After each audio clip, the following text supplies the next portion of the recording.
Hi everyone, you're on the channel BL Story of Love, the channel that shows forbidden BL stories. This story is about how a cold alpha at an elite academy rejected all the perfect candidates and chose an unremarkable scholarship Omega as his partner. Don't forget to support the channel with a like and a subscription so you don't miss new forbidden BL stories you just can't tear yourself away from. Write in the comments which city you're watching this video from. Eden had learned how to move through crowded spaces without leaving a trace. In the corridors of Asteria Academy, where the floor shone with polished marble and the air always smelled faintly of expensive perfume and coffee, he walked like a ghost in a borrowed uniform, hugging his worn backpack to his chest. Outside the main building, sleek cars lined the driveway every morning, each with a driver in a dark suit waiting by the door. Eden usually slipped past them from the bus stop, shoes still damp from the rain, hoping no one would notice the contrast between his scuffed soles and their tailored leather. His scholarship was the only reason he was here. It was a thin line of ink on an official document that had opened the gates of Asteria for him, lifting him out of a gray district where buildings peeled and windows looked tired. He had received it for his grades, for endless nights bent over old textbooks, borrowed from a public library, for practice tests and cheap instant coffee. On paper, it sounded like a miracle. In reality, it felt more like a visa with an expiration date. He lived in the furthest dormitory, the one that did not make it into glossy brochures. The hallway light flickered every few seconds. The heating worked only when it wanted to, and the walls were thin enough that he knew the rhythm of his neighbor's music by heart. Every evening he calculated how many hours of part-time work at the campus archive he needed this month to afford food, transport, and the little essentials that the scholarship did not cover.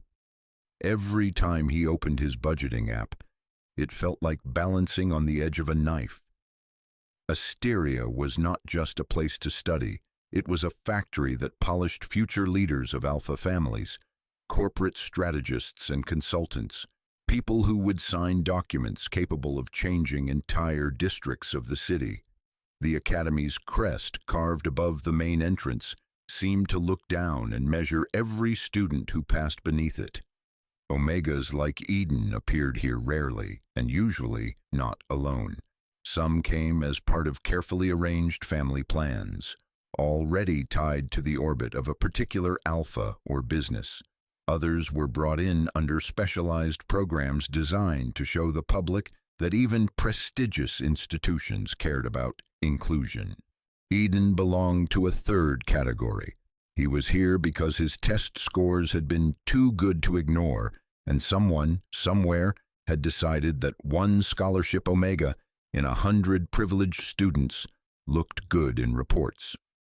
For most of his classmates, his status meant one simple thing. He occupied the lowest step of a very high staircase. Omegas in Asteria were expected to be support units for teams, to manage their own cycles, to keep emotional climates stable, to polish social projects and present them to the public with the right tone of sincerity. They were rarely expected to lead.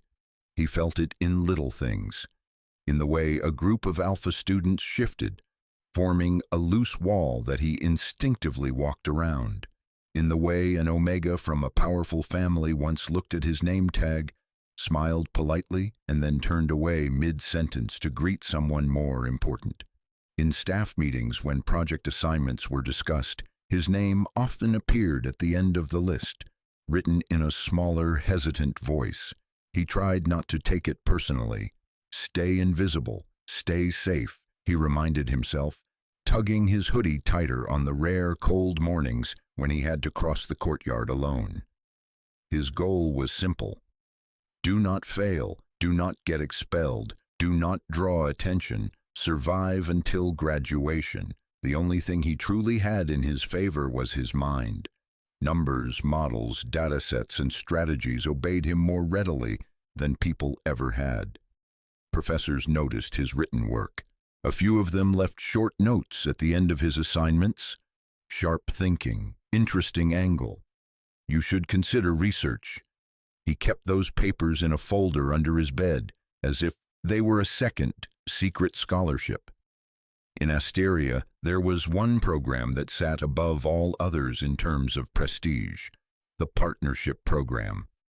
In the middle of their second year, each alpha from a certain ranking band was required to choose a permanent partner, an omega or a beta, with whom they would work on all major projects, research assignments, and social initiatives.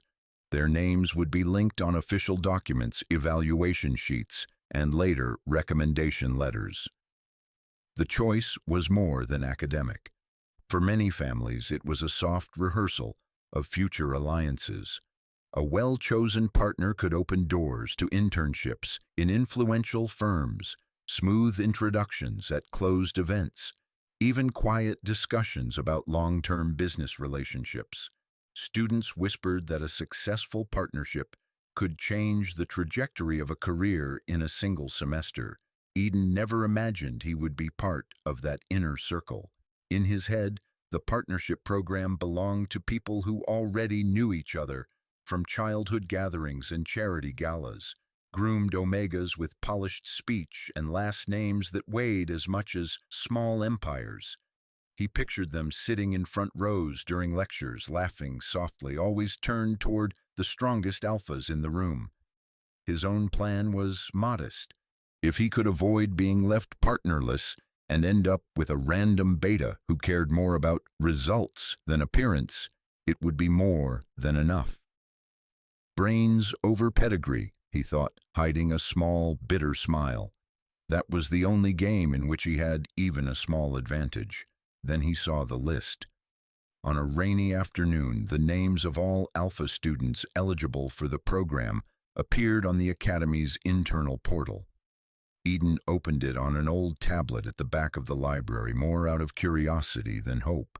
His eyes ran quickly over the first few lines, catching familiar surnames of prominent families, and then stopped. Kai Hartman. The name sat alone on the screen, heavy and perfectly composed, like a line of cold steel. Even before Eden had walked through the gates of Asteria for the first time, he had heard it. Professors mentioned the Hartman Consortium in case studies. News feeds analyzed their mergers. Students in the cafeteria whispered about the heir, an alpha who did not waste time on parties, who refused most invitations, who looked at people as if he could see their future returns in an instant. Frozen prince, someone once muttered behind Eden in the lunch line. He does not date, does not flirt, does not care. Another voice added quietly, he does not need to. Everyone comes to him anyway. Eden had never spoken to Kai. He had seen him only at a distance, moving through the hallway surrounded not by friends, but by a kind of respectful emptiness. People simply stepped aside when he approached, creating a corridor of silence. He never raised his voice. He never stayed long enough in one place for anyone to mistake proximity for familiarity. Knowing that they were assigned to the same ceremony of selection felt unreal, like reading his own name in a book about someone else's life. The system grouped students by program and year, and by a twist of administrative logic, Eden and Kai were scheduled to attend the same partnership selection event. It felt to Eden like standing on a field and seeing a distant planet in the sky, bright, cold, unreachable. He told himself that this coincidence meant nothing, that Kai Hartman would choose someone whose life already ran parallel to his, not a scholarship omega who still counted bus tickets and hours of part-time work. Different worlds, Eden whispered to himself that evening, closing the tablet and tucking it under a stack of textbooks. Yet, as he lay awake in his narrow bed later that night, listening to the faint echo of music from another room, the name remained in his mind. It hung there, sharp and steady, like a note held too long at the end of a song, refusing to fade. The day of the partnership ceremony began with the same flat, gray sky that hung over the city most mornings. But inside Asteria, the air felt different, charged, as if someone had turned up the volume on every heartbeat at once. Corridors that usually echoed with footsteps and casual chatter now carried quieter, sharper sounds. Whispered predictions, the rustle of expensive fabric, the soft tapping of heels heading toward the main hall. The hall itself looked like it had been carved out of tradition. Family crests lined the walls in heavy frames, gold and deep colors catching the light from the chandeliers. The emblem of the academy hung above the stage, a polished symbol of ambition and order. Along the upper walls, wide screens glowed with the list of alpha names, each followed by an empty space where a partner's name would soon appear. Everyone came, alphas in impeccable suits that fit like armor, omegas and betas in carefully chosen outfits, each detail calibrated to send the right message. Professors stood to the sides with tablets in their hands, ready to record the matches, their faces composed but eyes alert. Some family representatives had even taken seats in the back rows, pretending to be mere observers while they watched every move like a negotiation. The rules were simple and merciless. The right to choose lay with the alphas. In order of rank, they would walk up to the stage, stand under the academy emblem, and speak a name. That name would appear on the screens next to theirs, binding two students together for projects, research, social initiatives, and everything else the program demanded. For some, the whole event was already a script that had been written long before. Families had negotiated quietly over dinners and private calls, arranging who would stand with whom. For those pairs, the ceremony was just theater, a public confirmation of deals made in private. For others, it was a chance to perform, to shock, to choose unexpectedly and prove that they were bold enough to break patterns, as long as it looked good on a future profile. Everybody knew the stakes. Marks and internships depended on this. So did reputation. A strong partnership could become a line on a resume that opened doors years later. A bad one could follow a name like a shadow. Eden stood in the very back row, his shoulder almost touching the cool wall. He held a small notebook against his chest out of habit, though he knew there was nothing here he needed to write down. The pen in his hand was more of a shield than a tool. From where he stood, he could see the whole hall without being seen himself, and that suited him. He watched Omega classmates check their reflections in phone screens, sleek hair smoothed down one more time, collars adjusted by practiced fingers. He heard low voices from groups of wealthy students in the middle rows, listing pairings as if they were solving an equation. Who looked more logical with whom? Which families had a history together? Which matches would appear in business magazines in a few years? His own surname never floated through that soft buzz of speculation. It would have surprised him if it had. Eden had learned to treat his invisibility as a kind of armor. If people did not think of him, they could not expect anything from him, could not be disappointed, angry, or offended. The less he existed in their calculations, the safer he felt.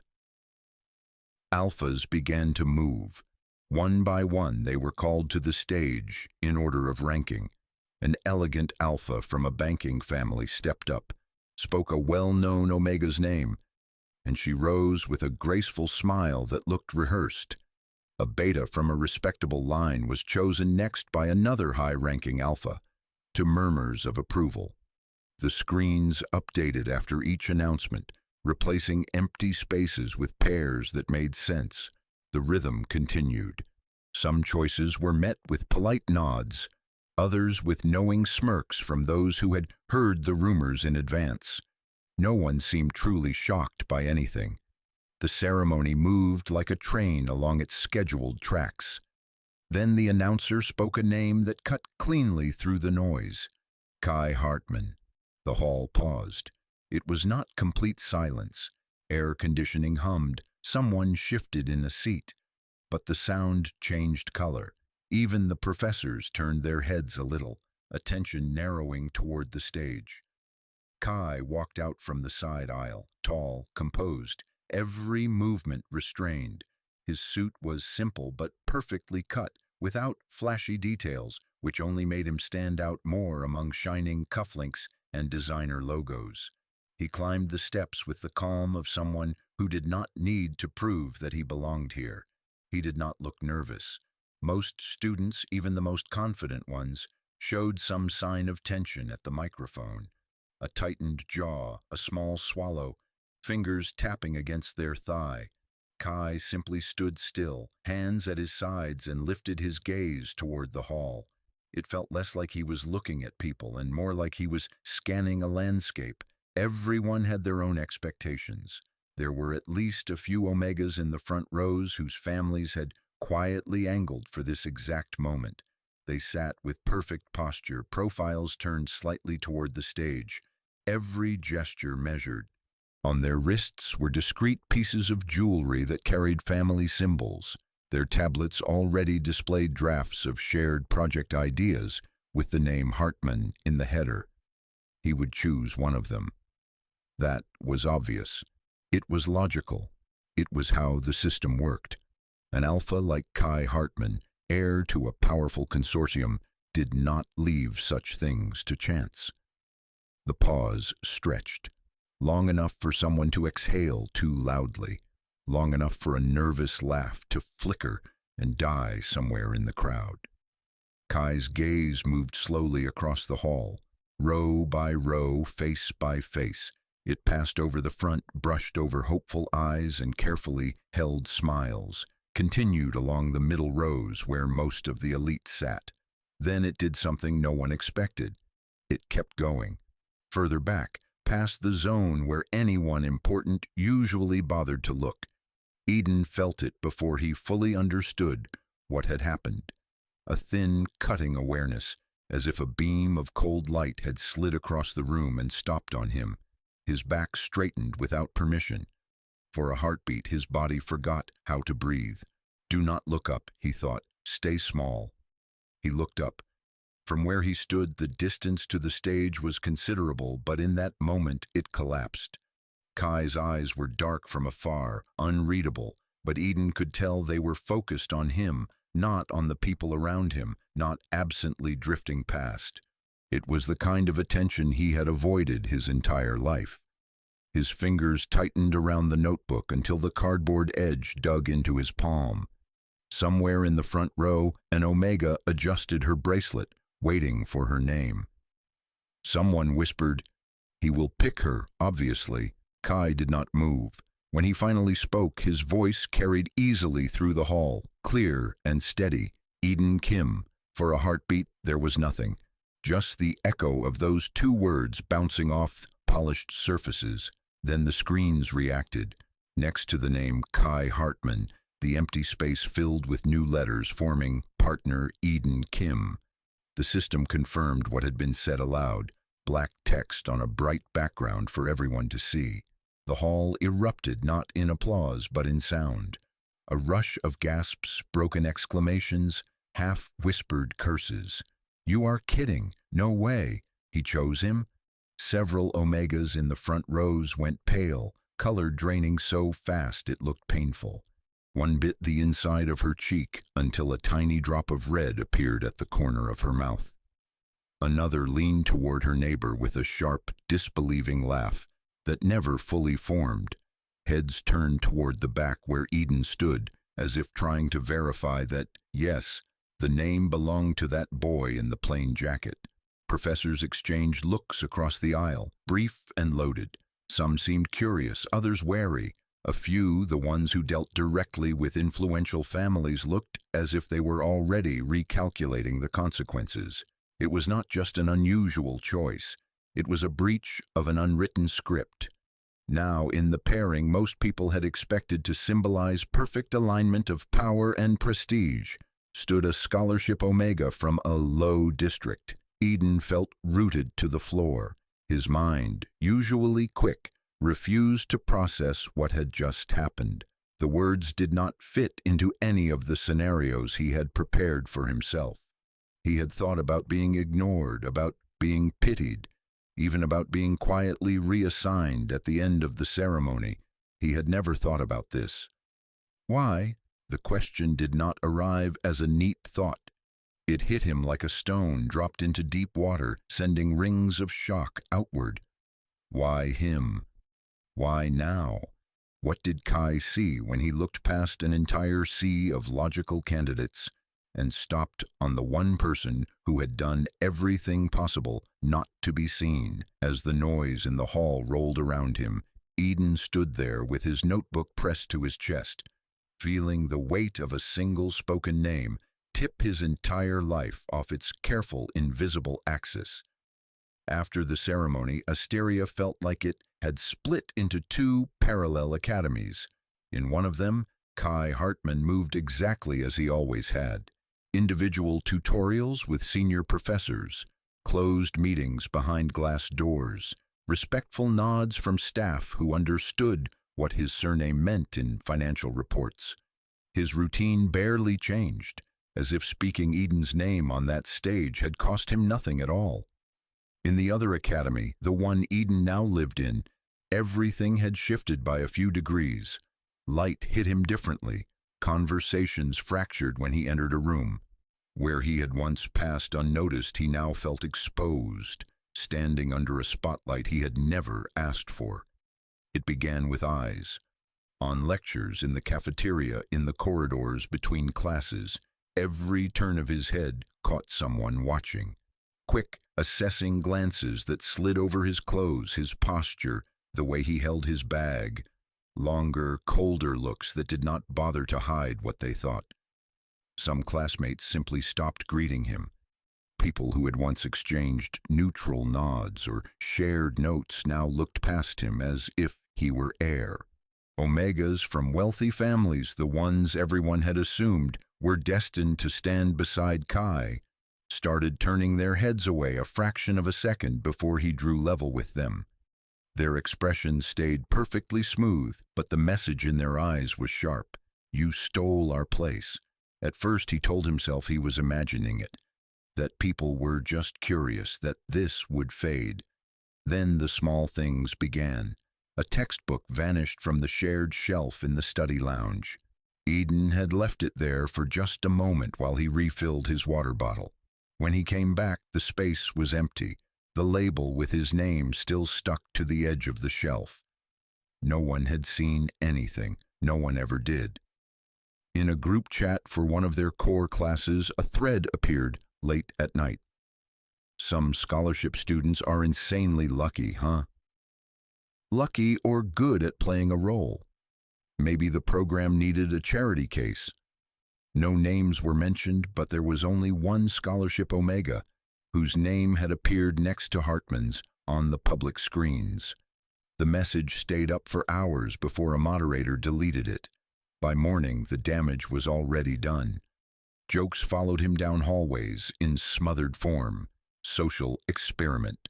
Project Diversity. Let us see how long it lasts.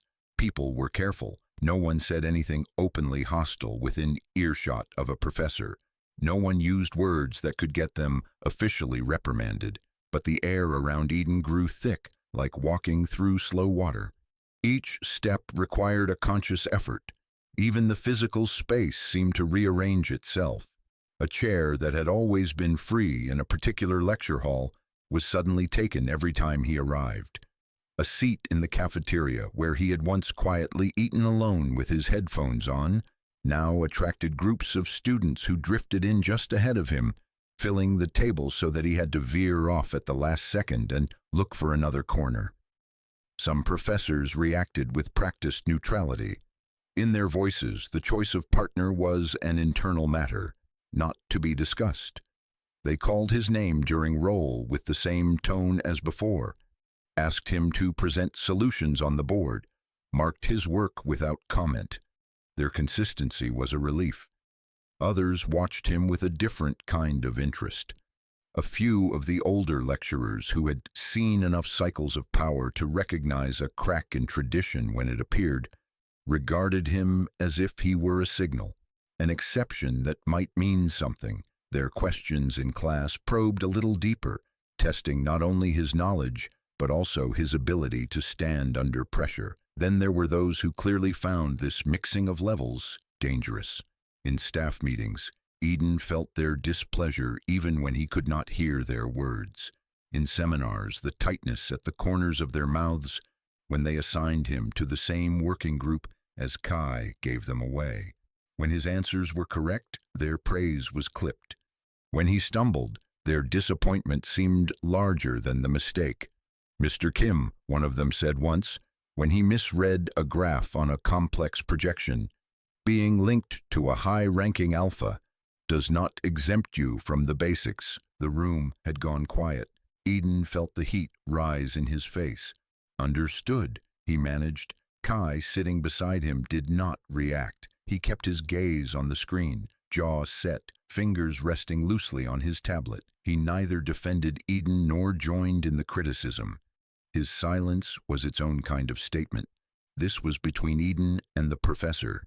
Outside of class, rumors filled in the gaps that Kai himself refused to speak to. Some said he had chosen Eden on a dare. Others whispered about hidden contracts, about Hartmans buying themselves a sympathetic image through an unlikely partnership. A few speculated that it was all temporary, that the family would have the match annulled quietly once the public attention died down. No one asked Eden what had really happened. No one seemed to consider that there might not be a story dramatic enough to justify their theories. When Eden received the first formal message from Kai after the ceremony, it arrived as a short, precise email on the Academy network. There was no greeting beyond his name, no extra line. Schedule attached. Weekly meetings, evenings after main lectures, project division to be discussed. Do you have any constraints? Eden stared at the words for a long moment. Then he typed back, fingers clumsy on the keyboard. I work part-time in the archive 3 evenings a week. A reply came minutes later. We will adjust around your shifts. Bring your current course list. No comment. No surprise that his partner needed a job to survive here. Just adaptation, like rearranging variables in an equation. It should have been reassuring. In a way, it was. Their first joint work session took place in a quiet seminar room at the back of the library complex. Kai arrived exactly on time, not a second early, not a second late. He spread out printed schedules, highlighted modules, set a digital calendar between them. His voice stayed calm, his sentences short. Main priorities, core projects, partnership assignments, final evaluations. He assigned tasks not from the perspective of hierarchy, but efficiency. Eden found himself given complex analytical work, not just note-taking or background research. It was disorienting. People outside this room treated him as if he had won some twisted lottery. Inside it, the cold alpha who had flipped his life upside down seemed interested only in one question. Can you handle this load? Kai asked at the end, indicating a column of tasks. Eden looked over the list, mind flicking through his other obligations. Yes, he said. His voice sounded steadier than he felt. Good. That was all. No encouragement, no threat, just an assessment filed away. Walking back to the dorm that night, Eden tried to convince himself this was the best possible version of events. It could have been worse. Kai could have chosen him for spectacle, could have mocked him in front of others, could have used him as a shield against family pressure. Instead, he treated him like a colleague whose time and skills were resources to be managed. And yet the silence around the choice, the lack of a single word explaining why, pressed on him in a different way. It sharpened every sideways glance in the hallway, every half-formed smile that died when he approached. If before he had survived by hiding at the edges of attention, now his name sat next to one of the most talked-about alphas in the academy. People were not just noticing him, they were measuring him, judging whether he justified or betrayed that link. The price of a cold alpha's attention was not drama shouted in corridors or open hostility. It was slower, heavier. It was the loss of anonymity, the constant awareness that every mistake he made would be seen as proof that he did not belong at Kai Hartman's side. To make the partnership official inside the glittering machinery of Asteria, there had to be a contract. Not the simple kind Eden remembered from his part-time job in the archive, those thin sheets about working hours and storage rules. This one came wrapped in protocol, stamped headers, and the quiet weight of expectation. The office of the program coordinator sat on the upper floor of the administration wing, behind a frosted glass door with a plaque that reflected the light too sharply. Eden arrived a few minutes early and stood in the hallway, hands damp against the strap of his bag, listening to the muted sounds of printers and distant voices. When Kai's footsteps approached, steady and unhurried, Eden felt them more than heard them. Inside, the office smelled of paper and old coffee. The coordinator, a man with the posture of a long-time bureaucrat, greeted them with a brief nod and gestured toward two chairs in front of his desk. His tablet and a thick folder already lay open, the Academy emblem glaring from every top page. "As you know," he began, voice smooth from repetition, "partnerships that involve top-ranking students require a higher degree of formalization." Eden sat very straight, forcing his shoulders down. He kept his eyes on the folder, not on the man's measured expression. Kai took the other chair, his presence calm but solid, like another piece of furniture that had always belonged here. The coordinator slid the contract across the desk. The document was longer than Eden had expected. Paragraph after paragraph detailed obligations, timelines, evaluation procedures. The words blurred at the edges for a moment, then sharpened when he forced himself to focus. The first pages looked harmless enough. Shared responsibility for assigned projects, agreement to attend scheduled sessions, confidentiality regarding internal data.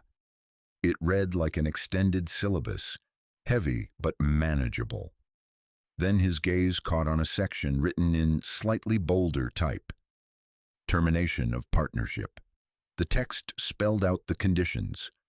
A partnership could be dissolved only by mutual consent of both students, or in the case of a serious violation of Academy regulations, proven through formal investigation. A vague discomfort crawled up Eden's spine. In simple words, it meant he could not just step back if the pressure outside grew unbearable, if the looks in the corridor carved too deep, if family politics he did not understand closed in. He would not be allowed to quietly request another assignment or fade back into anonymity. The paper in front of him was a door that locked from the outside. He swallowed. For most pairs, this clause was a formality, just another line. For him, it was a line drawn across his escape routes. Kai read much faster.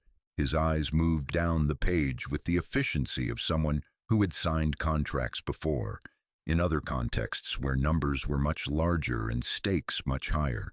He did not seem surprised by any of the clauses, only paused when he reached the section on credit distribution. Both partners receive equal evaluation points for all joint work, regardless of individual division of labor, the coordinator recited, as if he knew exactly where their attention had landed. The program is built on the assumption of shared accountability. For many, Eden realized, this rule would be an easy advantage.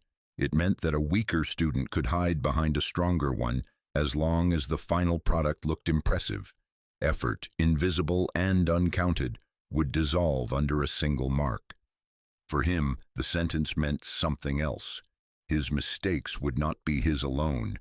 Any misstep, any oversight would drag at Kai's record too. And a dip in the performance of an heir like Hartman was never treated as a simple academic hiccup. It could be interpreted as a sign, a weakness, a lever. His chest felt tight. He imagined a line on some future report, red where it should have been green, and the quiet, pointed questions that might follow. Who was responsible? Why had the results fallen short? Who had chosen this partnership? Fear flickered sharp and small. He could almost hear the whisper that had chased him since the ceremony. You do not belong there. At the same time, beneath the fear, another understanding took shape. Kai had known all of this from the start. The rules of the program were not a secret. The equal credit, the binding nature of the contract, the scrutiny attached to high-ranking students. He could have selected any partner whose performance was guaranteed by family tutors and private mentors. Instead, he had chosen Eden, with full awareness that his own grades and reputation would be tied to that choice. It was terrifying. It was also, in a way that hurt to admit, a kind of trust. The coordinator continued, outlining procedures for conflict management, recommended channels for communication, the optional involvement of academic counselors. His tone remained neutral, clipped as if he were reciting weather data. If disagreements arise, he said, you are expected to attempt resolution between yourselves before requesting mediation. The Academy values the ability to manage professional relationships independently. Eden nodded automatically. His palms left faint, damp marks on the edge of the paper where he held it. He wondered how many other students had sat in this same chair, how many of them had felt their lives tilt under the weight of lines written in legal language. Questions, the man asked finally, looking from one to the other. Eden's throat tightened. A few rushed to the front of his mind. What happens if my part-time job collides with a deadline? What if I break down under pressure? What if your families decide I am a problem? But none of them fit in his mouth. He shook his head. Kai's answer was equally simple. No questions. For a second, their eyes met over the desk. Eden thought he saw something there, a faint recognition of his unease, but it passed quickly, hidden under composure. The coordinator handed them pens. Simple black plastic, nothing symbolic. Eden picked his up carefully as if it might burn. He wrote his name where indicated, slow and neat, each letter tying him tighter to the page. Across from him, Kai's signature flowed in one smooth line, quick and practiced. When they finished, the coordinator took the contracts back, checked the signatures, and stamped them with a small, efficient motion. Very well. From this moment, your partnership is recognized by the program and the administration. The sense of irreversibility deepened. Ink that had not yet fully dried already held the solid force of a carved decision. The document in the coordinator's hands did not just record their cooperation for a semester. It turned Kai's spoken choice into something that could be archived, referenced, enforced. On the way out, the man's tone softened barely, just enough to hint at a personal opinion without risking an official stance. Such partnership, he remarked almost casually, sometimes become the foundation for long-term professional alliances. You may find that the connections you build now will matter far beyond your graduation. The words were neutral. Underneath, Eden heard the unspoken layer. He did not entirely understand why Hartman had chosen like this, but the choice was legitimate and the Academy was obliged to support it. In the corridor, where the sounds of students and staff returned, Eden held his copy of the contract in both hands. The sheet was thin, flexible, easily bent. Yet it felt heavier than his backpack full of textbooks. He slipped it into a folder, careful not to crease it, and for the first time truly understood that from this point on, there was no simple way to step back into the shadows he had lived in before. Their work together began with a schedule, not a vague outline, but a structure so dense it almost felt like a blueprint. Kai did not ask what Eden preferred. He laid out a system in calm, clipped sentences and waited only to see if Eden objected. Morning training, daytime lectures, evening project sessions, weekly progress reviews. For some students, that would have been a nightmare, a cage made of alarms and deadlines. For Eden, it was a familiar shape, only now drawn by someone else. He had spent years forcing himself into routines to stay afloat. The difference was that this time the routine belonged to a cold alpha, with more power than any supervisor he had ever known. The first morning training nearly broke him. The academy gym at that hour felt like another world. The air was cool and smelled faintly of rubber and metal. High windows let in slow strips of pale light.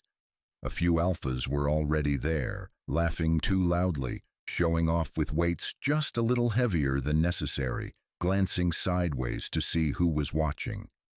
Kai ignored all of them. He wore a plain training shirt and neutral shorts, nothing with logos or family marks.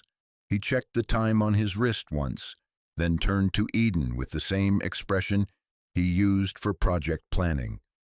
"Warm up," he said. Properly. Eden's body had never been his strongest side. He had lived in his head for too long, in textbooks and data sheets, not in muscle memory. His lungs burned faster than he wanted. His legs complained during the first runs across the track. Every stretch felt like an argument with himself. He expected Kai to push him past that point with sharp words. Instead, the alpha adjusted the sets and times with clinical precision. No coddling, no soft encouragement, just recalibration. "Again," he would say, when Eden's form faltered. "Correct it. Do not rush." Around them, other alphas grunted and boasted, slamming weights down with unnecessary force. Kai's training looked different, quiet, concentrate, efficient. He did not perform for the room. He did not glance around to see who was impressed. He simply worked, as if the only opponent worth his attention was yesterday's version of himself. For Eden, it was harsh. His muscles shook, his shirt clung damply to his back, and more than once he wanted to say, "Enough." Somewhere under the short, sharp breaths, however, a thin thread of relief appeared. With his body occupied, his mind had less space to spiral through what-ifs and why me. There was comfort, twisted and strange, in having someone else set the pace. After training came the flood of lectures. They walked, sometimes side by side, sometimes with a few steps between them, through the corridors of Asteria. Students watched them, glances sliding from Kai to Eden and back, writing silent commentary on their faces. They never said anything directly. They did not have to. In classrooms, the partnership changed the way others looked at Eden. Some expected him to sit quietly and let Kai answer everything. Others waited for him to fail, to confirm their belief that he had somehow slipped into a position too high for him. Kai's coldness showed most clearly in academic work. During project meetings, he sliced through weak ideas without raising his voice. "This does not hold," he would say, tapping a line on Eden's notes. "Where is your data?" He demanded clarity, structure, grounded reasoning. He did not allow long, meandering explanations that hid insecurity. If Eden proposed something, he had to be ready to defend it, to walk it back to its source, to show why it belonged in their model.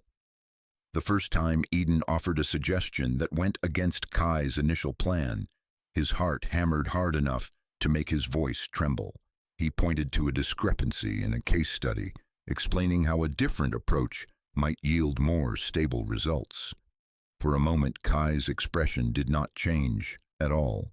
Then he asked a few questions, short and sharp like steps on a staircase. "Evidence? Risk? Long-term impact?" Eden answered as best he could, feeling the familiar rush of numbers and patterns align in his mind. There was a small pause. Then Kai nodded once.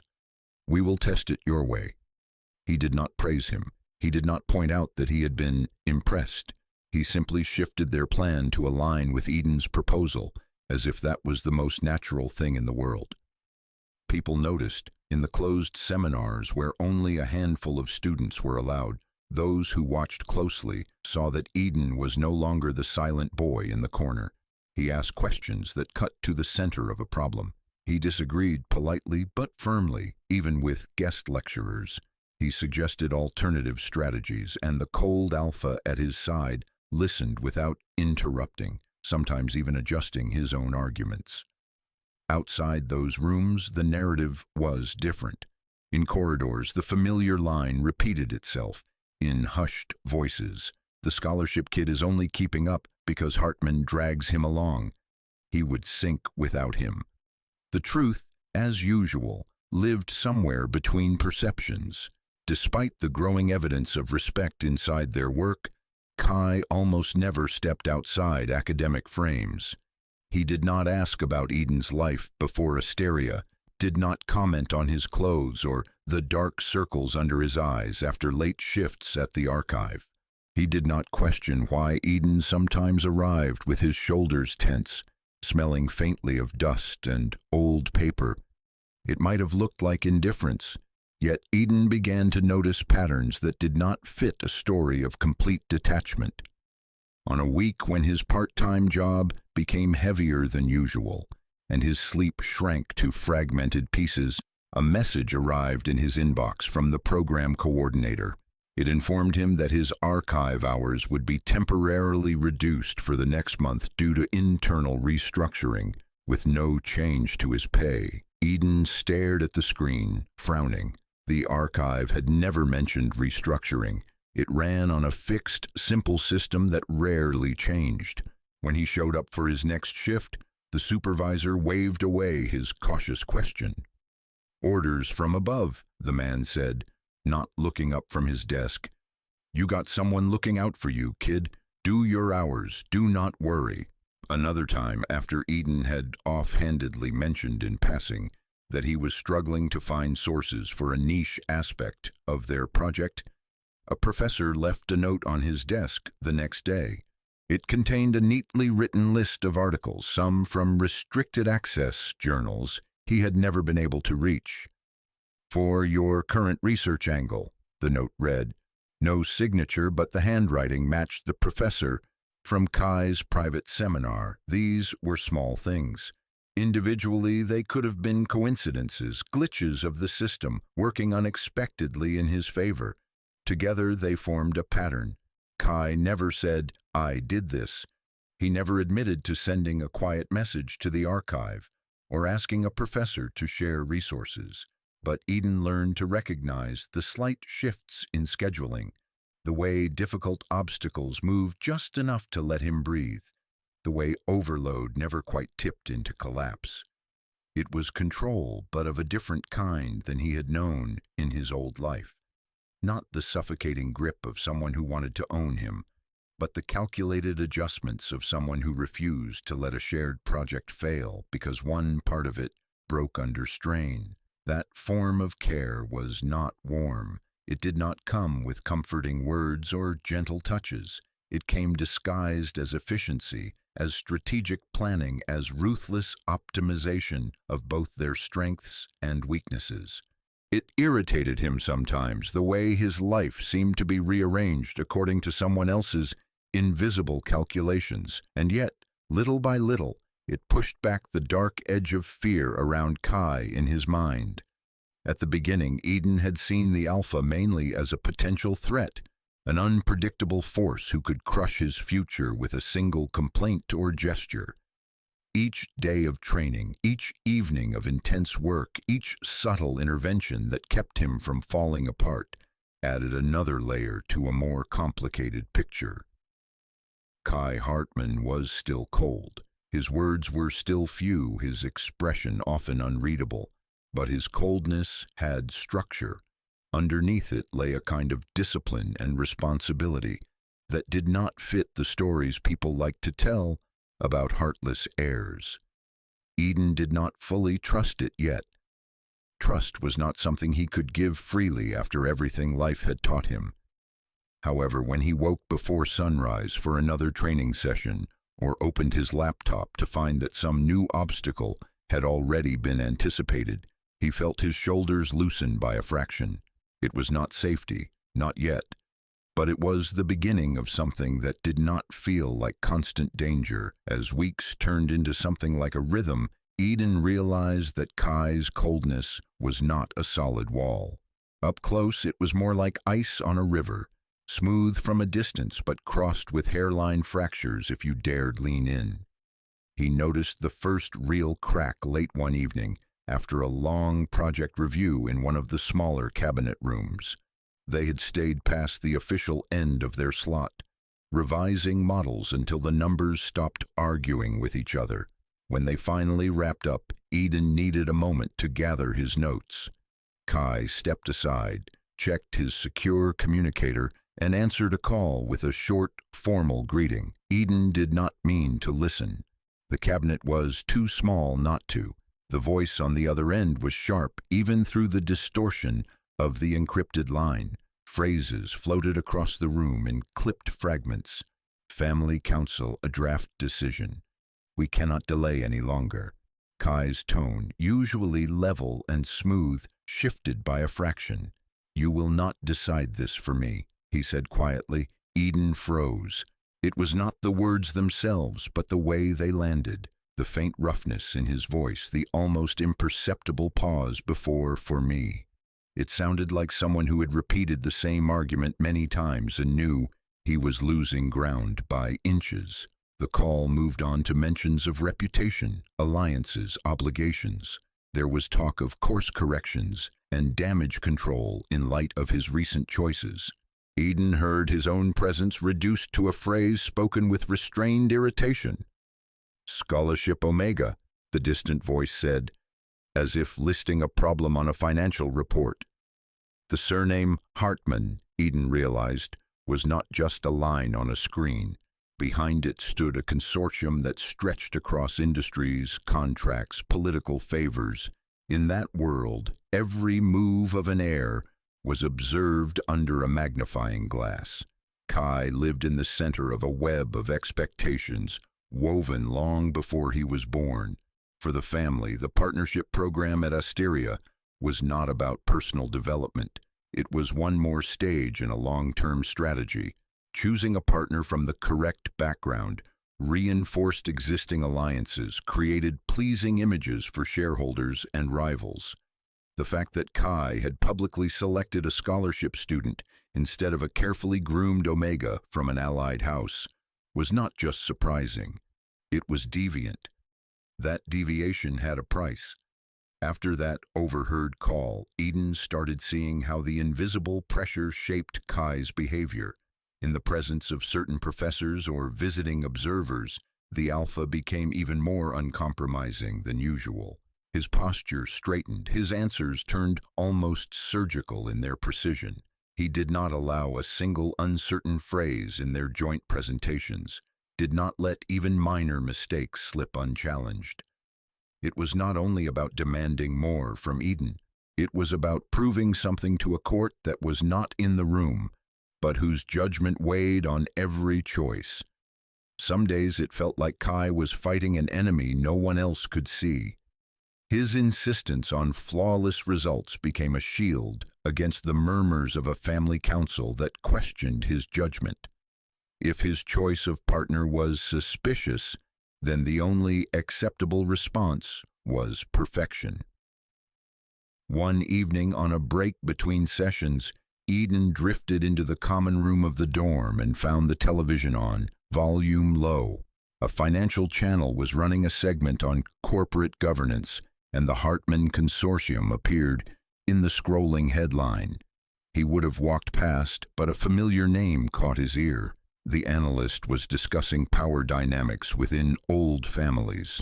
A photo of an older man appeared on the screen, sharp-suited, eyes like polished stone.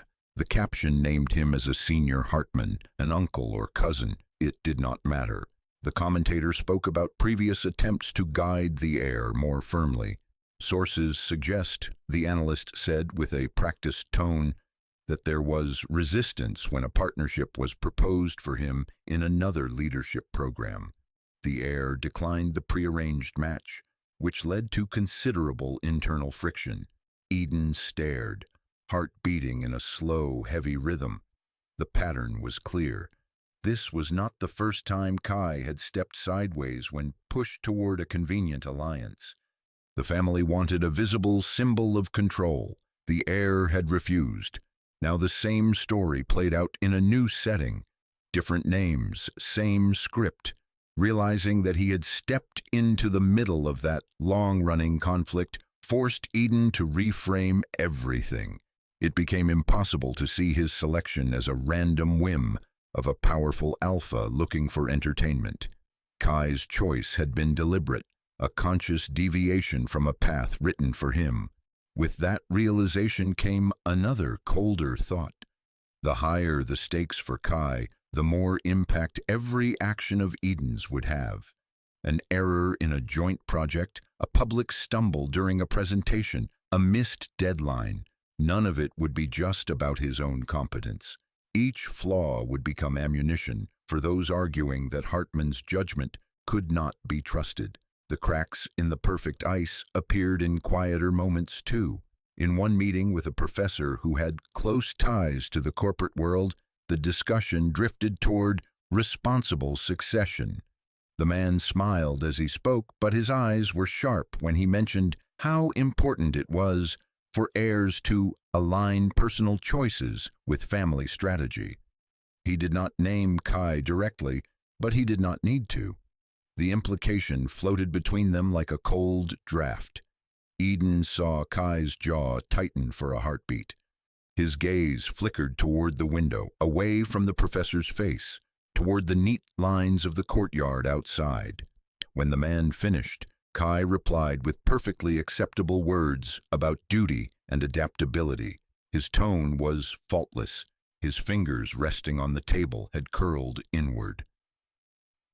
Another time in the cafeteria, a group of students joked too loudly about mergers and arranged partnerships, tossing family names about like playing cards. One of them laughed and added Hartman to a speculation about future deals. "Imagine the headlines," the student said, "if they finally tie him to someone useful." The group snickered. Eden, sitting at a table nearby with his tray, felt the words land like small stones. He glanced at Kai, who was reviewing a document on his tablet. The alpha's expression did not change, but that same thin line appeared along his jaw, the muscles clenching and easing once. On some mornings, Kai did not come to training. There were no explanations, no messages. Eden would arrive at the gym, go through the warm-up alone, glance at the door more often than he wanted to admit. The absence felt strange, like a missing piece in a machine that had become familiar. He completed his sets in silence, more conscious than ever of his own breathing and the emptiness beside him. When Kai returned the next day, he was more controlled than usual. Movements precise, eyes cool, voice flat. If Eden had not noticed the faint, lingering fatigue at the corners of his mouth, he might have believed nothing had happened. "Missed session," Eden said once before he could stop himself. Kai's reply was simple. "Family matters." 2 words only, enough to confirm what Eden already suspected, not enough to invite further questions. These observations were not just idle curiosity. Each one became a piece in a quiet puzzle Eden was assembling. The picture that emerged did not erase the distance between them, but it changed the way he saw that distance. Behind the cold exterior there was a person who did not fit neatly into the role carved out for him. Someone who used his ice not only to keep others at bay, but to survive in a structure that did not allow warm mistakes. Someone who, in his own way, was also looking for angles of escape in a system designed to give him power while denying him choice. Eden did not know what to do with that knowledge yet. It did not magically dissolve the imbalance between them or erase his fear of making a wrong move. But every time he caught Kai's gaze drifting to a window during a mention of family, or saw his shoulders stiffen when his surname was used as shorthand for a brand, he felt something shift. He was not the only one in this academy trying to carve out a path that belonged to him. For a long time, the Hartman family stayed in the background. At least, that was how it looked from Eden's side of the academy wall. He knew they existed in reports and in whispers, in the way some professors said the surname with an extra layer of respect. But no one from that other world stepped directly into his path. Any balance, even an uneasy one, eventually broke. The first crack came in the form of an official invitation. It arrived as a thick envelope in his campus mailbox and as a mirrored message in his academy email. The wording made his skin prickle. To the academic-level partner of Kai Hartman. No name, just a role. As if the person carrying it could be swapped out without consequence. The document was printed on expensive paper, the kind that felt heavier than it looked. A discreet logo of the Hartman Consortium sat at the top. The text below invited him to a closed reception in recognition of ongoing academic collaboration and requested his presence at a private hall in a central business complex. He read it 3 times, hoping it would transform into something less terrifying. It did not. The academy insisted he go. A stylist from the Student Services Department appeared with tape measures and a neutral smile, armed with a row of suits borrowed from some institutional wardrobe. They fitted him into a dark jacket that sat better than anything he had ever owned. In the mirror, he looked like a version of himself from a parallel timeline. Cleaner lines, fabric that actually fell right on his shoulders. Underneath, his stomach coiled. The reception hall occupied one of the top floors of a glass and steel tower. When he stepped out of the elevator, the air changed. It smelled of chilled wine, polished metal, and the faint, expensive scent that clung to people who never worried about bus schedules. The space was all sharp angles and transparent walls. Floor-to-ceiling windows framed the city below, turning streets and cars into a neat model. There were no soft chairs, no warm colors, nothing that could be mistaken for comfort. This was a place built for deals, not for rest. Eden felt as out of place as he had once felt in a private clinic, standing in a hallway that smelled of antiseptic and money, knowing he did not belong on either side of the doors. He pulled at his cuffs, trying to make sure the borrowed shirt covered his wrists, and moved toward the cluster of people near the center of the room. Conversations dropped by a half tone as he approached. Faces turned toward him, weighing, measuring. The family council did not wear name tags, but they did not need them. You could tell who they were by the way they stood, slightly apart from the rest, like a board of directors with shared blood.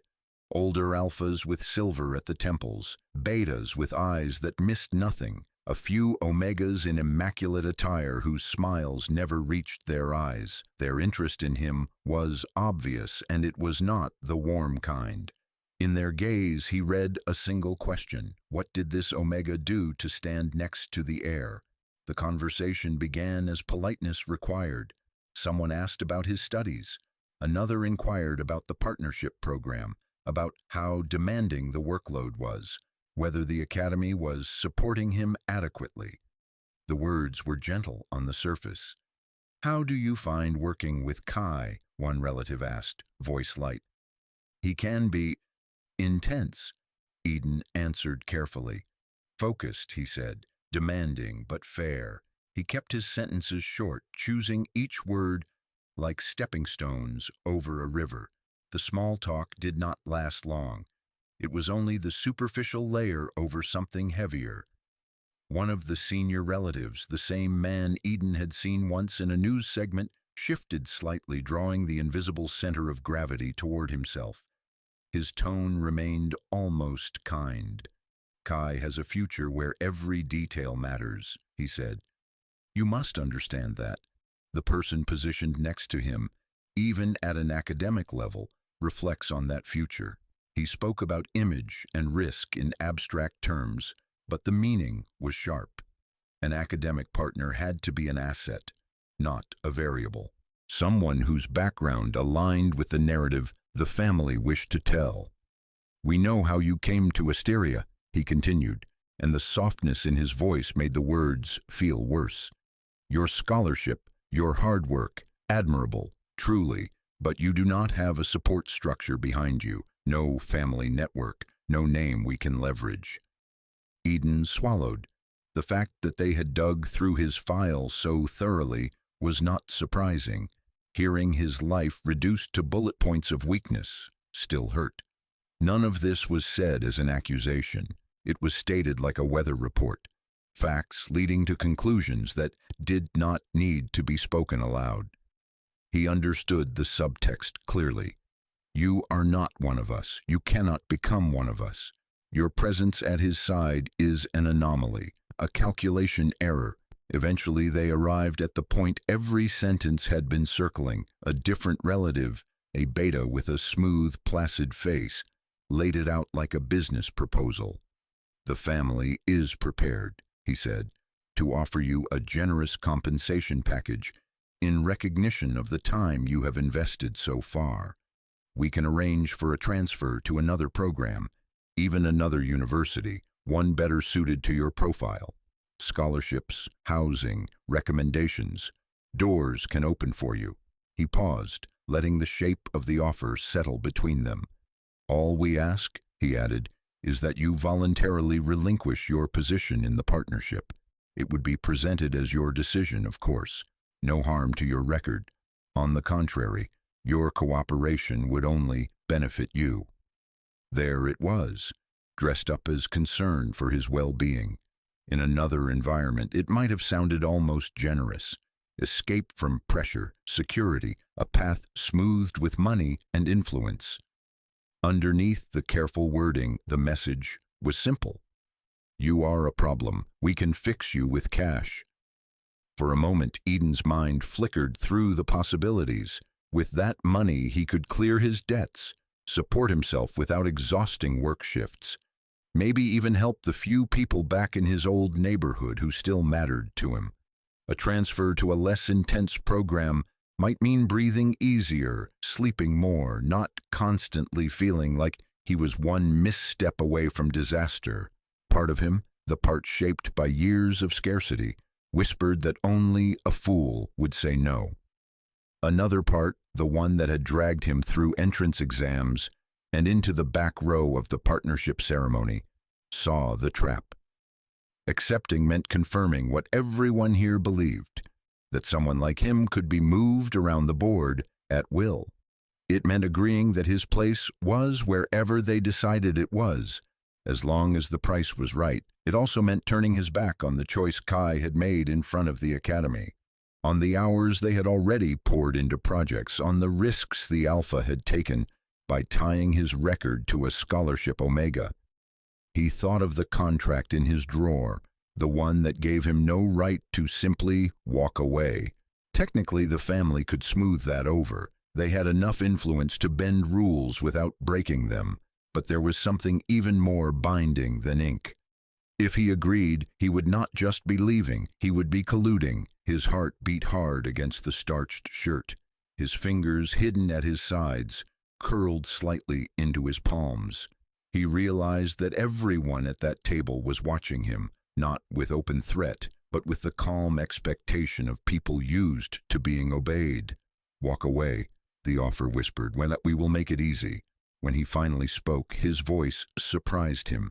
It was not loud. It did not tremble. No, he said, just one syllable at first, hanging in the polished air like a dropped pin.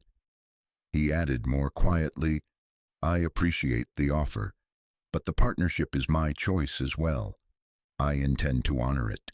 There were no accusations in his tone, no heroic declarations, only a simple refusal from someone who had spent most of his life saying yes when he wanted to say no.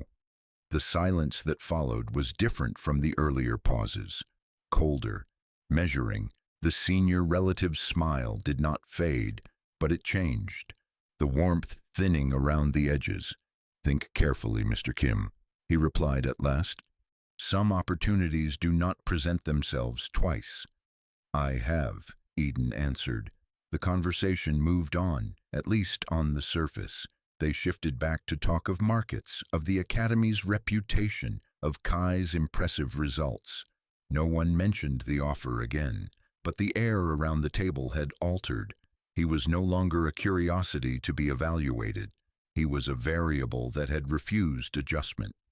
Later, when the reception ended and he stepped out into the cooler night air, the city lights felt harsher than usual. The suit itched at his collar. In his chest, alongside fear, something else coiled and settled. He had not run. For the first time in a long time, he had drawn a line and held it, even in front of people who could make his life much easier or much harder. Walking back toward the station, Eden understood that his partnership with Kai was not a temporary glitch in the system. It was a decision that carried a cost for everyone involved. He had just chosen to pay his part. After Eden refused the family's offer, the pressure did not disappear. It changed shape. No one confronted him in halls. No angry messages appeared in his inbox. Instead, the academy itself seemed to start misbehaving in small, precise ways that never quite looked accidental. It began a few days before an important midterm evaluation for their joint project. The exam was not a written test, but a structured review of their progress. Models, data, preliminary conclusions. Their grade would feed directly into the overall partnership assessment. It was exactly the kind of checkpoint the family council would be watching. Eden came to the project room early that morning, coffee cooling on the desk beside him, ready to run through their slides one more time. He opened the shared database out of habit, expecting the familiar list of folders to appear. Several of them were missing. At first, he thought he had clicked the wrong filter. He reset the view, logged out and back in, checked another terminal. The same gaps stared back at him. Whole chunks of raw data, weeks of annotated reports, graphs they had fine-tuned together. Gone. His heartbeat picked up, a slow thud turning sharp. He navigated to a backup directory. Some files were there, but when he tried to open them, error messages flashed up instead of numbers. Corrupted file, unable to read content. He whispered no to the empty room. By the time Kai arrived, Eden had already tried every fix he knew. His fingers shook slightly on the keyboard. He stepped back when the alpha leaned over the screen, letting him see for himself. For a long moment, Kai said nothing. His eyes moved over the blank spaces where folders should have been, then over the blinking error alerts. The tension in his shoulders was subtle but unmistakable. "Since when?" he asked. "I logged in half an hour ago," Eden answered. "Yesterday, everything was normal. On paper, it could have been a glitch. Systems failed, servers hiccuped. But there were too many coincidences. The timing, the specific directories affected, the fact that their other, less critical files were untouched. It felt like a hand had reached in and removed exactly what would hurt them most. They went into the evaluation with fragments instead of the full picture. The program curator, a man who weighed every word against institutional standards, did not hide his displeasure. "You knew the date of this review," he said, tapping a finger against the thin printout they had managed to salvage. "Incomplete data at this stage is unacceptable for a partnership at your level." Eden felt the words stick to his skin like cold rain. He tried to explain about the corruption, about the missing files, about how they were working on recovery. To his ears, it sounded like an excuse. "For other students," the curator replied, "this would be an unfortunate setback. In your case, given the scrutiny attached to this partnership, it raises questions. Questions about competence, about reliability, about whether tying the Hartman name to a scholarship Omega had been a mistake." He was ready for Kai to distance himself then, to let the blame slide toward him, to say that his partner had mishandled the data. It would have been the easy move, the logical one. Instead, Kai remained externally calm. "We are requesting technical logs," he told the curator. "We will identify the cause. Until then, we ask for an opportunity to present a restored version outside the regular schedule." The man looked at him over the rim of his glasses. You are asking for special treatment. I am asking, Kai said, voice steady as glass, for a fair evaluation of results, not of a system error whose origin has not been determined. There was a long pause. The curator's gaze shifted to Eden, as if searching his face for signs of guilt or incompetence, then back to Kai. In the end, he gave a reluctant nod. You have one chance, he said. Bring me a coherent, documented reconstruction. If it meets the standard, I will reconsider the grade. Outside the office, the corridor felt narrower than usual. Students moved around them like a current around rocks, a few glancing over as they passed. Picking up on the tension, Eden expected anger, a reprimand, some sharp edge turned in his direction. Instead, Kai walked beside him in silence until they reached the project room again. There, he opened a terminal and drafted a request to the technical department for access logs and system diagnostics. His movements were precise, controlled. No raised voice, no wasted gestures. It was not forgiveness, it was focus. Night fell while they worked. Most of the campus lights dimmed, windows in the dorms glowing softly in the distance. In one of the smaller offices near the data lab, a single lamp remained on. That was where they set up their base, surrounded by printouts, backup drives, and half-empty cups. There was no time for fear, not in a form that paralyzed. It bled into urgency instead. They divided tasks without argument. Eden pulled whatever fragments he could from older backups and email attachments, reconstructing tables cell by cell. Kai rebuilt the logic of their models, checking each restored number against trends he remembered. They barely spoke apart from necessary phrases. Check this series. These values are off. Cross-reference that with last month's extract. Hours blurred. The clock on the wall crept past midnight, then on again. The building grew quieter, footsteps in the corridor rare and distant. Outside, the sky shifted from deep black to the thin blue of approaching dawn. At some point, as Eden leaned back to stretch his aching shoulders, he caught himself looking at Kai, not as the cold alpha who had upended his life, but as someone bound to the same problem, refusing to let a shadowy attack define their outcome. Kai could have let the sabotage become an argument in favor of the family's desires. He could have taken the corrupted files as proof that this partnership was too risky, too troublesome. He could have used the incident to pressure Eden into stepping aside. Instead, he was here, eyes tired but sharp, committing his time, his energy, his name to the rescue of a shared project. "Why are you doing this?" a small voice in Eden's mind asked. "You could walk away."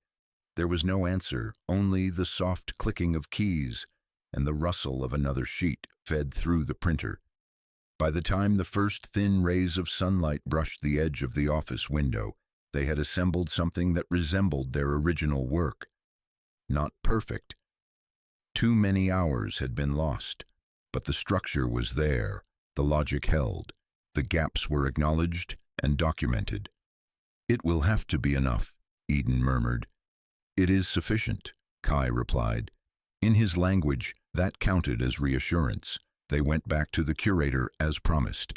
The man read through their updated documentation with the wary eye of someone who had seen plenty of students try to talk their way out of failure. He asked questions, probing for inconsistencies. Kai handled the macro arguments, explaining the overarching methodology. Eden dealt with the fine details, walking him through specific data sources and adjustments. After a while, the curator set the file down.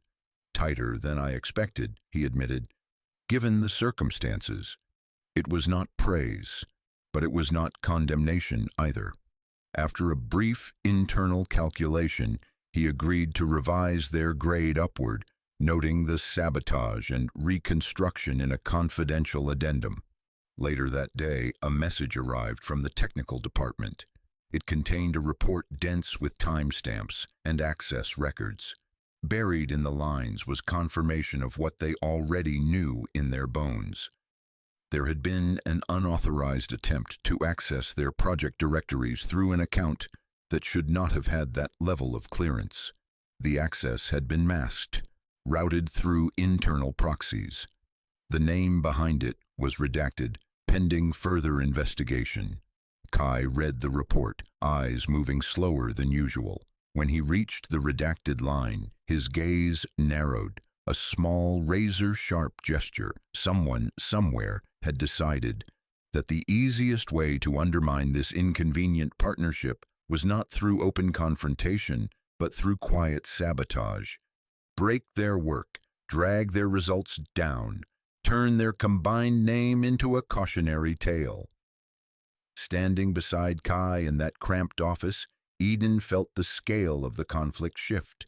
This was no longer just about whispers in hallways or family offers delivered with polite smiles.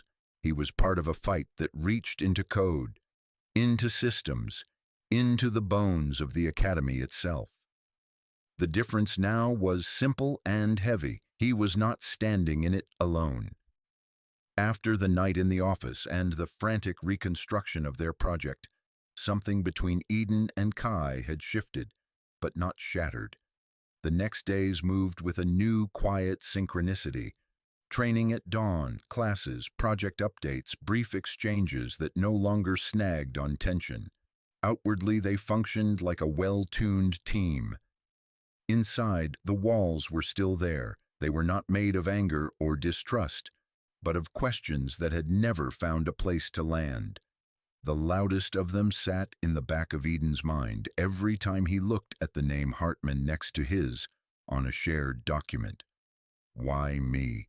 He had seen Kai under pressure now, seen him choose to stand beside him instead of stepping away. But the original mystery remained untouched. The ceremony.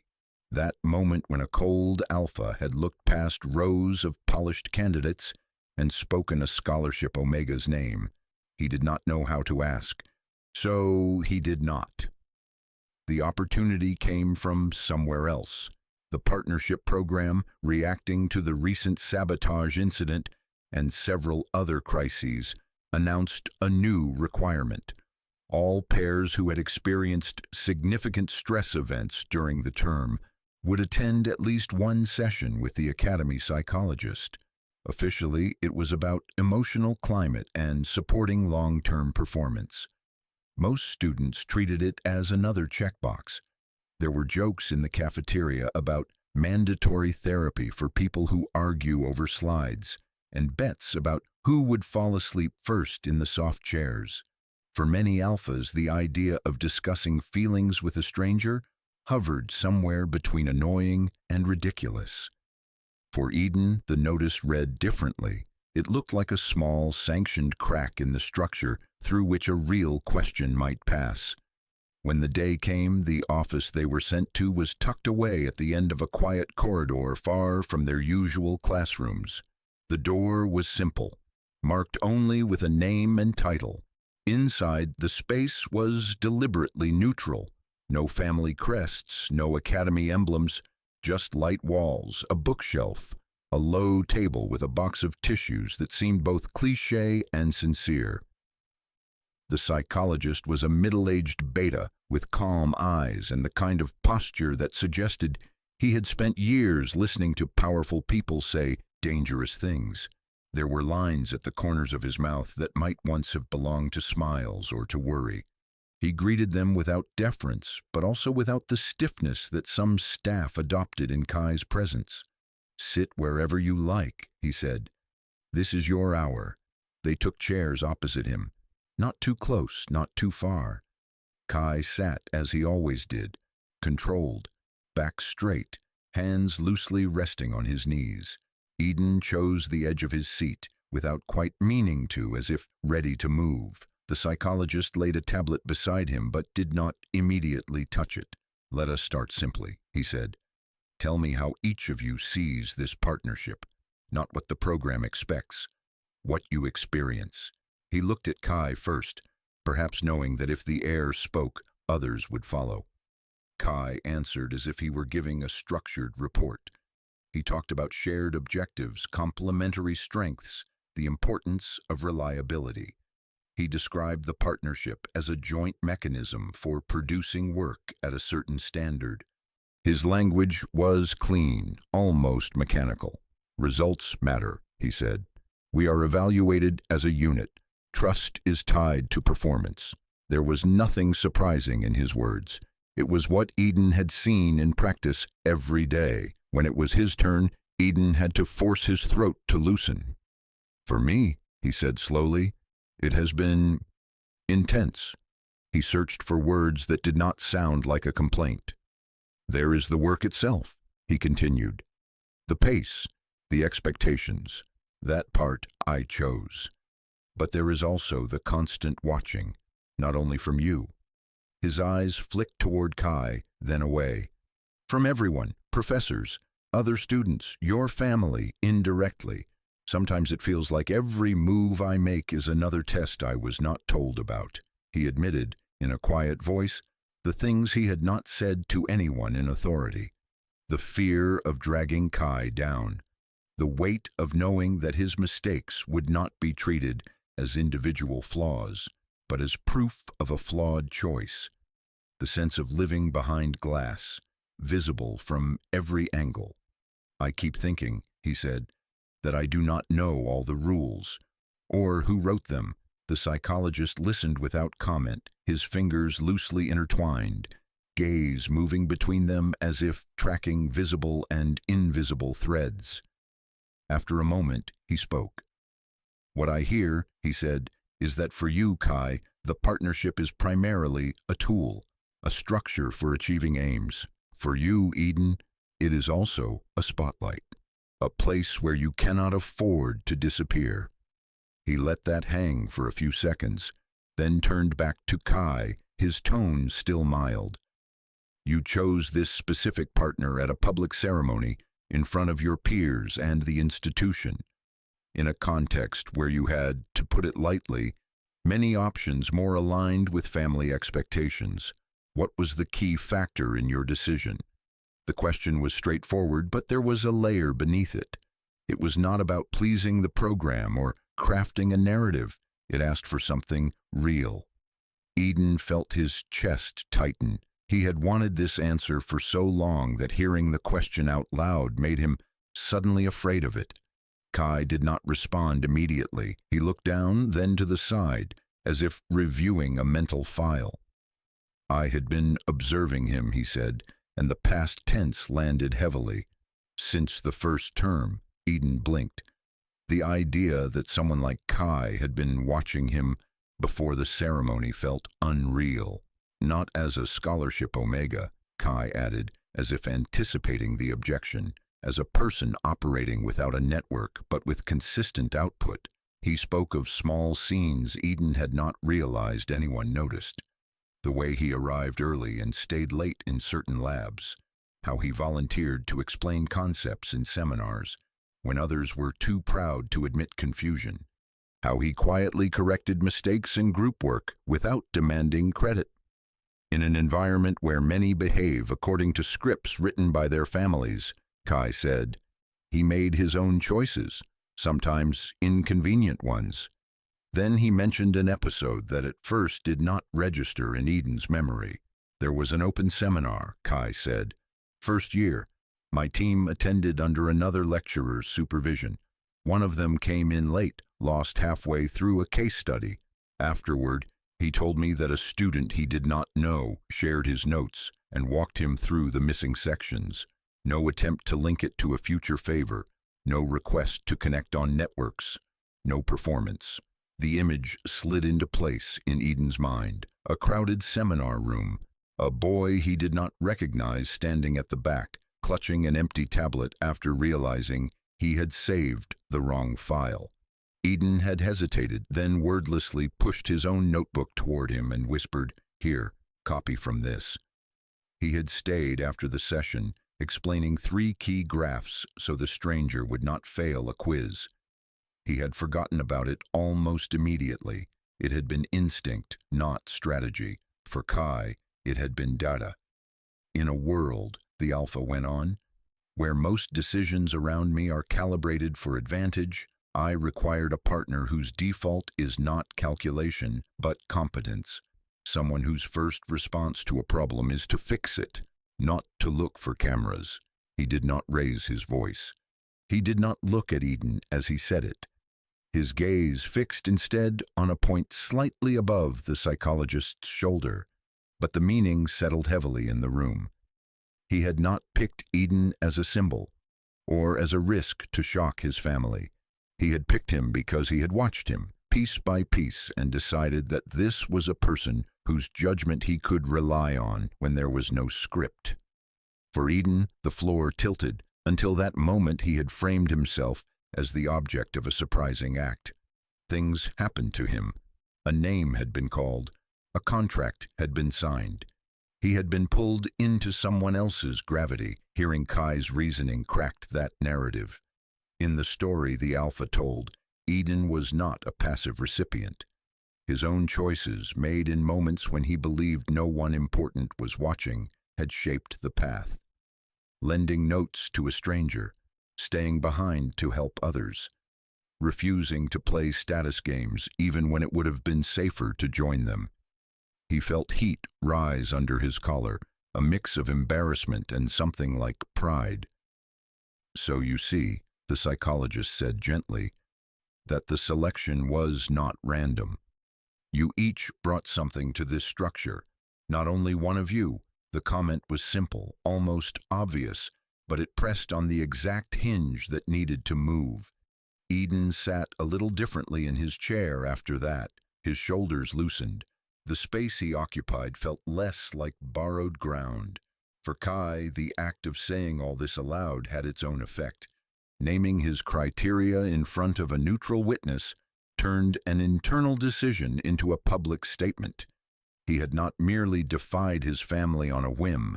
He had articulated a standard they did not use, one rooted in individual character rather than lineage. The session did not magically erase all distance. They did not spill secrets or walk out as friends. When their hour ended, the psychologist thanked them, noted a few recommendations, and left the door open for future meetings. In the corridor outside, the air felt cooler. Students walked past absorbed in their own concerns, unaware that something quiet had shifted behind that door. That evening, when Eden and Kai met to map out their next tasks, the dynamic was subtly different. When Eden pointed out a flaw in their schedule, he did not apologize first. He simply said, "This gap here will cost us later. We should move this part up." Kai considered it, then nodded. Agreed. Adjust it. The way he said it, there was no trace of surprise that Eden had taken initiative. It was expected almost. In the pauses between discussions of graphs and deadlines, there were moments of shared silence that no longer felt taut. Not full of unasked questions, just spaces where breathing was allowed. The walls between them had not fallen, but they were no longer seamless. A door had appeared where before there had only been solid surface, and both of them now knew it existed. What happened between them had never really belonged only to the two of them. It had just taken time for the rest of the system to catch up. The first signs came not in a meeting room, but on a screen. One morning on the way to lectures, Eden walked past a cluster of students, huddled around a bench, heads bowed over a tablet. The air around them had that particular charge he recognized from gossip threads that actually mattered. Someone laughed too sharply. Someone else hissed, "Quiet, he is right there." He did not stop, not until his own device buzzed in his pocket. A link flooded the Academy channels, bouncing from chat to chat, faster than any official notice. An anonymous article on a popular network site, written in that careful tone that pretended to be balanced while placing knives in every paragraph. It claimed that the partnership program at Asteria was not the merit-based system it advertised, that some alphas were pressured by their families to choose certain omegas or betas, cementing alliances instead of developing talent. that scholarships and placements were used as bargaining chips. Names were not fully listed, but hints were precise enough. One section referred to a high-ranking heir who defied his family's expectations by selecting a scholarship Omega, only to face internal attempts to correct this decision through backroom negotiations.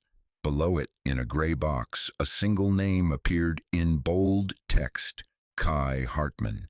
There were no leaked recordings, no signed documents, nothing that would stand in a court. But in the court of whispers, it was more than enough. The implication that the Hartman family had tried to interfere in his choice, that an Omega partner had been treated as a problem to be solved, was explosive. By midday, the Academy could not pretend it had not seen it. Screens in common rooms displayed carefully worded statements from the administration about taking such allegations seriously and committing to a thorough internal review. Professors arrived late to class, clearly pulled into emergency meetings. The usual hum of ambition in the corridors turned jagged.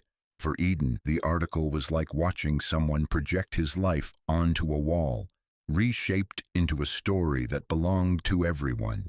Pieces of truth were threaded through it: the family reception, the offer he had refused, the pressure surrounding Kai's decision. Other parts were distortions, speculation built on partial information. He felt oddly exposed and misrepresented at the same time. The program itself was suddenly under a spotlight. Comment sections filled with anonymous posts from students who hinted at similar experiences. Choices strongly suggested at family dinners. Scholarships quietly tied to specific pairings. Rumors of partnerships rearranged after closed-door discussions. It was no longer a story about one heir and one Omega. It was about the architecture of the Academy. The administration called an extraordinary council within days.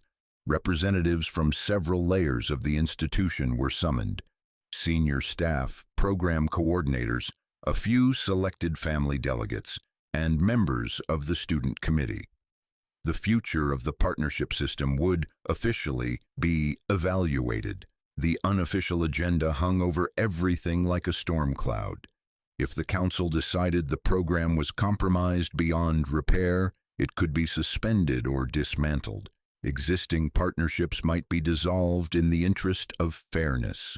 For Eden, that meant the possibility of losing not only his place beside Kai, but the entire framework that had allowed him to step out of the back row and into work that mattered. Without the program, he would still be a scholarship student, but he would no longer have a formal seat at the same table. For Kai, it was another front in a conflict that refused to stay private. The family saw an opportunity wrapped in crisis. Advisors suggested that this was the perfect moment to make a strategically graceful exit. "If you end the partnership now," one of them had reportedly said, "you can present it as protecting the scholarship student from further scrutiny. The public will praise your sensitivity. The family will be satisfied. The program scandal can be blamed on structural flaws, not on your judgment. It would be convenient, clean, a gesture that looked noble while accomplishing what the family council had wanted from the beginning." The night before the council, Eden lay awake in his narrow bed, staring at the shadows on the ceiling. His mind replayed the possible outcomes like a glitching film. He tried to imagine the path where Kai took that escape, where he agreed to frame their separation as an act of kindness. It would hurt, he thought, but it would not be unexpected. The council chamber was a large, tiered room, usually reserved for opening ceremonies and major lectures. On this day, it felt different. Rows that normally held curious students now held people with power. The families sat in a block to one side, dark suits and controlled expressions. Staff filled the central section, tablets ready. At the back, a scattering of student representatives sat with tense shoulders. The partnership cases under scrutiny had been anonymized for the official agenda, but everyone knew which pair drew the most attention. When Eden and Kai took their seats near the front, A subtle shift moved through the room. Eyes slid toward them, away, then back. The session started with statements from the administration. The dean spoke of values, meritocracy, the importance of trust. A legal advisor outlined the Academy's formal obligations, their promise to investigate claims of external pressure and misuse of influence. Then came the testimonies. Several students, their identities partially protected, spoke about how their choices had been shaped by strong recommendations from relatives or sponsors. Some were resigned, some angry. A few defended the current system, arguing that networking and family strategy were simply part of reality. The tension rose as more voices layered over each other. The question behind all of them was simple and brutal. Who really chooses at Asteria? When it was Kai's turn to speak, the room quieted in a way that had nothing to do with microphones. He stood pristine in his academy uniform and faced the council without bowing his head. He did not use complex rhetoric. His sentences were precise, stripped of decoration. He confirmed that the decision to choose Eden as his partner had been his, not negotiated by his family, not suggested by the program, not orchestrated by anyone else. He outlined some of the professional and personal qualities that had guided him: consistent performance, independent judgment, refusal to play solely for advantage. Then, with the same steady tone, he acknowledged that attempts at pressure had existed. There were efforts, he said, to persuade me to alter my choice in favor of partners more aligned with family interests. These efforts came after the public ceremony, not before. I declined. The words landed like stones dropped into still water. The ripples reached the family block, where jaws tightened and eyes cooled. They reached the admin seats, where a few shoulders stiffened. He did not name names. He did not detail private conversations. But the admission alone was enough. It publicly confirmed what the anonymous article had only implied: that even here, in a space supposedly dedicated to learning, external hands had tried to move pieces on the board.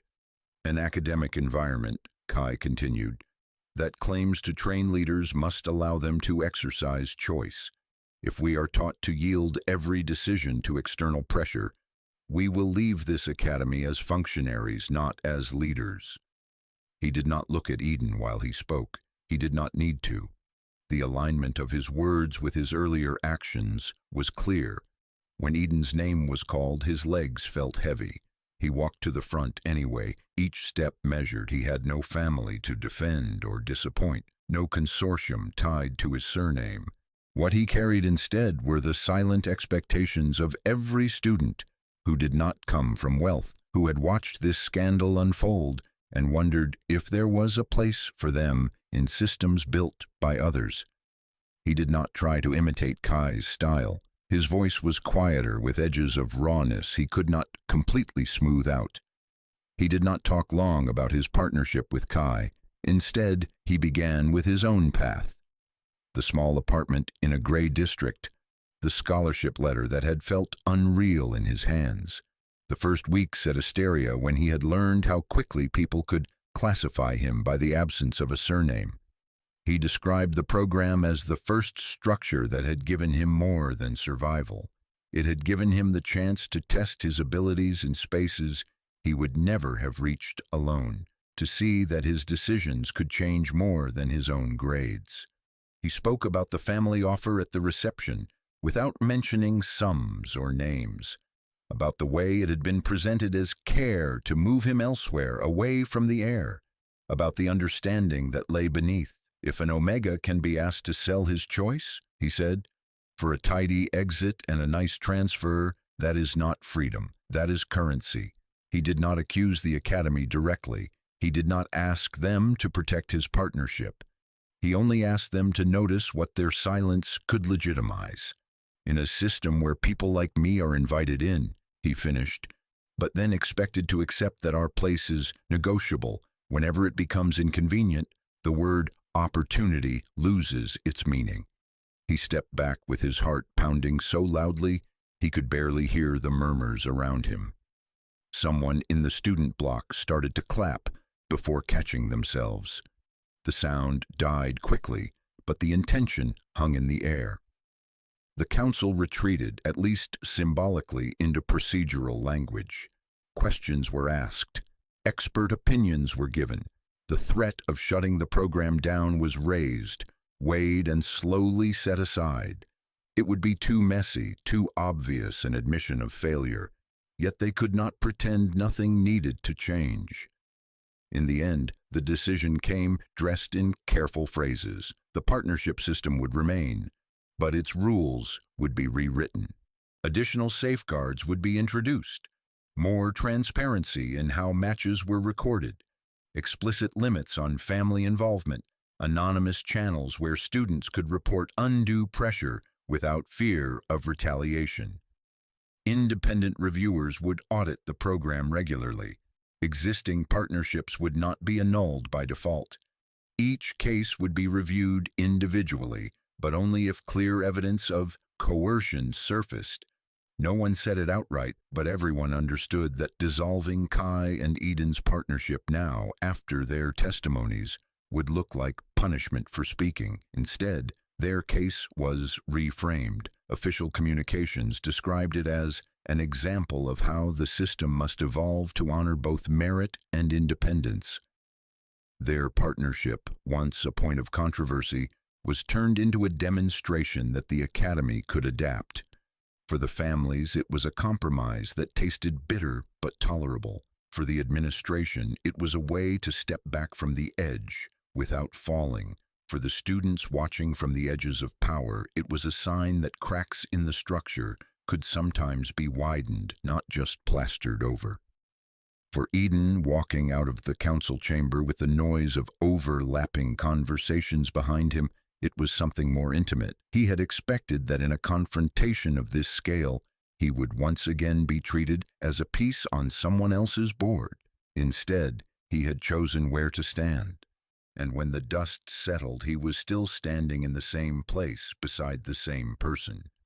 For Kai, the choice had been no less clear. In front of his family, in front of the Academy, he had aligned himself not with convenience, but with the principle that had guided his original decision. They had each picked a side, and for the first time it was obvious that the side they chose was not opposite each other, but the same. The culmination of their year together arrived quietly on the calendar and loudly in Eden's chest. The date of the final defense had been there for months, a distant point they worked toward in fragments of data and sleepless evenings. Now it sat at the top of his schedule in sharp black letters. No more drafts, no more later. The defense was not just another presentation. The Academy treated it like a showcase. The large auditorium chosen for the event was wired for streaming, with cameras discreetly embedded along the walls. Rows of seats filled not only with professors and students, but with invited guests, representatives from several companies, observers from influential families, members of the administration. The partnership program was on display, and they were one of its central exhibits. Backstage, behind a sliding partition, Eden watched people file into the hall. He recognized some faces, a director from a tech firm that recruited heavily from Asteria, a consultant who had once given a guest lecture on leadership optics, a relative of Kai's sitting straighter than anyone else in his row, expression unreadable. He smoothed the front of his jacket, more out of habit than vanity. The suit was the same one he had worn to the family reception, altered slightly to fit him better now. It still felt like borrowed skin, but he no longer drowned in it. Their project title appeared on the main screen, a clinical phrase about resource allocation and access models. It did not convey the weight beneath it. In essence, they had spent the year dissecting the very system they were part of. Their work mapped how scholarships, internships, and opportunities actually circulated through the Academy, how often they flowed along predictable paths, reinforcing advantage, how rarely they reached students without the right surnames. They had built models that showed what happened when those flows were altered, when criteria shifted from legacy and network to measurable potential. The subject was risky, and the risk was deliberate. They had argued about it at the beginning. Kai had laid out safer options: logistics optimization, risk modeling for investments, topics families and companies liked. Eden had listened, then quietly suggested that if they were going to spend a year proving that their partnership meant something, it should be on work that did not pretend the academy existed in a vacuum. Kai had considered the numbers, the backlash, the possible reactions. Then he had said, "Fine, we will do it properly." Now properly meant walking onto a stage and telling a room full of people that the rules were not neutral, supported by charts too precise to dismiss. They had rehearsed their roles until transitions felt like muscle memory. Kai would open with the strategic framework, a clean overview of existing allocation systems, the metrics they had used, the simulations they had run. His part was the skeleton, the architecture that would make it impossible to treat their work as naive idealism. Eden would anchor that structure in reality: case studies anonymized but sharp, data sets broken down to show how often someone like him fell through the gaps, how small adjustments in policy produced disproportionate changes in outcome. He would stand there as both analyst and living example, the line between story and statistic deliberately blurred. When their names were called, the hum in the hall dimmed. They stepped into the light. Kai began, voice calm, posture unshaken. He walked the audience through graphs and matrices, through color-coded maps of opportunity distribution across the student body. He did not accuse, he described. The numbers themselves were sharp enough. Then he stepped back, and Eden took his place. At first his mouth was dry, but his voice held. He spoke about Student A, a composite built from several real cases, who had met every academic requirement and yet never received a single invitation to high-level internships. He showed timelines where application deadlines and information releases systematically favored those with insider knowledge. He integrated quotes from surveys they had conducted, neutral in tone but heavy in content. He did not say, "This is me." He did not need to. Anyone who had paid attention over the last year could see the echo. Merit, he said at one point, is only meaningful if the starting point is not already tilted. The screens behind him shifted to show their proposed model, not a utopian equalization, but a recalibration. Transparent criteria, rotating access to recruiters, reserved slots for candidates flagged by performance rather than recommendations. Simulations ran in the background, demonstrating how new patterns formed when old habits were interrupted. They moved through the rest of the defense like two halves of a single argument. Where Kai was structure, Eden was texture. Where one laid out the strategy, the other filled it with consequence. They did not compete for space. They handed it back and forth, each reinforcing what the other had said. When they finished, silence settled over the hall for a heartbeat that felt much longer than it was. Then the questions began. They came from professors first. Technical, probing.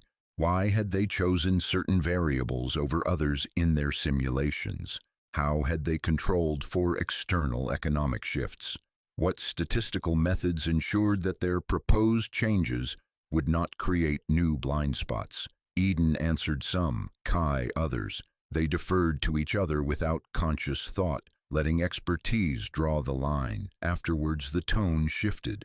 A representative from a corporate partner asked about implementation costs. A family observer questioned whether reserving opportunities for non-traditional candidates might demotivate those from established lines. "Are you not punishing success?" he asked. Kai's reply was cool, precise. "We are questioning the definition of success," he said. and who has historically been allowed to claim it. There were provocation attempts, of course. Someone hinted that their personal backgrounds might have influenced their conclusions too heavily. "You speak as if the system is broken," one administrator said. "Is that not an overstatement?" Eden took that one. "We are not calling it broken," he answered. "We are showing you the parts that only work for some. You can choose what to do with that." None of the questions managed to punch a hole in the core of their work.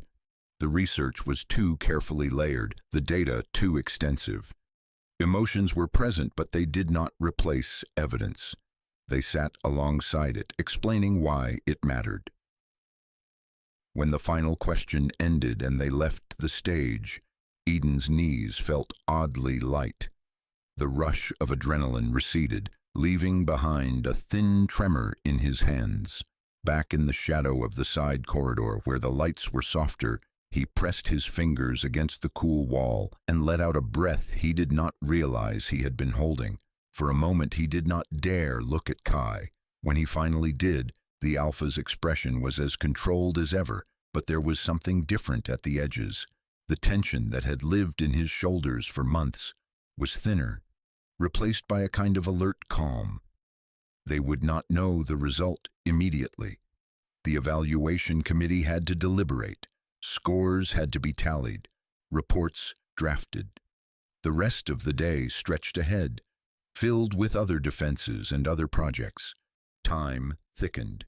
The notice came the next afternoon. They received it as a formal message in the academy system, with duplicates handed to them on paper by the program coordinator, who could not entirely hide his satisfaction. Their project had received the highest possible grade, not just for their year, but among all partnership defenses evaluated that cycle. Underneath the grading summary, there was an additional paragraph, an invitation.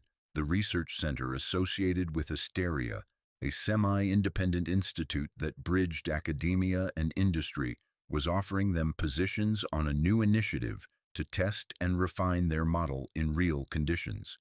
It was not a mere internship. It was a proposal to continue as a team, as junior researchers, with access to resources and platforms far beyond what students normally touched. It meant their work would not be archived as a successful but forgotten project. It would move forward, develop, potentially influence actual policy. It meant their partnership was no longer confined to a line on a course schedule. For Eden, reading the words felt like standing on a ledge and seeing, for the first time, that there was more than just a drop below. There was a bridge he had helped build, stretching into a future where he was not just the boy on a scholarship, trying not to slip. He was part of a team whose decisions could change how other students entered and moved through places like this.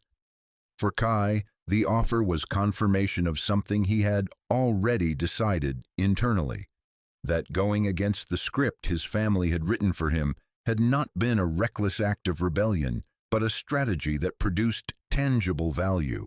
The results spoke a language even the most conservative council members understood. News traveled fast. By evening, the story had spread through group chats and common rooms. The controversial pair, the heir and the scholarship Omega, had not only survived the scandal and scrutiny, they had turned their work into a platform for something bigger. Some reacted with admiration, others with resentment, a few with carefully hidden interest. Companies began to see them not just as students but as potential partners. The academy held them up as proof that the partnership program, for all its flaws, could evolve. Walking across campus the next day, Eden noticed the difference in how people looked at him. The stares were still there, but the weight in them had shifted. There was curiosity, calculation, respect. Less of the assumption that he had somehow stolen a seat he did not deserve. He did not mistake that for universal acceptance. Systems did not remake themselves in a week, but his status had changed in a way that could not be undone. Not because someone had handed him a title, but because he had stood in the light and done something that could not be easily ignored. Beside him, Kai walked with his usual measured pace.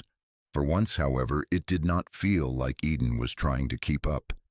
They were, in a very real sense, walking side by side. When the academic year ended, Asteria exhaled. The corridors that had been crammed with bodies and noise thinned out.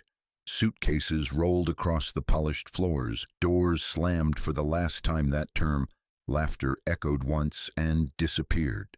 Students vanished to internships in other cities, to family estates behind high gates, to cramped apartments not so different from the one Eden had left behind. The academy stayed, but it changed its sound. No more constant hum, just the soft click of distant keyboards, the occasional footsteps of staff, the whir of cleaning machines at dusk.